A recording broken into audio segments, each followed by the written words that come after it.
Friends, చాలామంది దయాలు ఉన్నాయంటే నమ్మరు కదా, కానీ నేను మీకు ఇన్స్టాగ్రామ్ లైవ్లో రికార్డ్ అయిన దయం చూపిస్తాను, అప్పుడు మీరు నమ్ముతారా? ఫ్రెండ్స్, ఒక అతను రాత్రి తన ఇంటికి వెళ్తుండగా రాత్రి మొత్తం చీకటి అయింది కాబట్టి తన ఇంటికి వెళ్ళే దావ అయితే మర్చిపోతాడు. అప్పుడే తన వెహికల్ అయితే ఒక 100 ప్లేస్ దగ్గర అయితే ఆగిపోతుంది.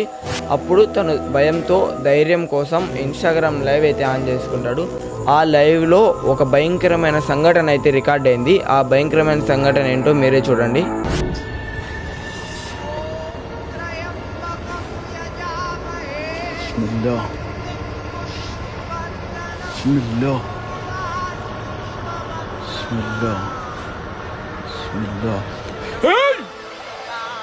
أعوذ بالله أعوذ بالله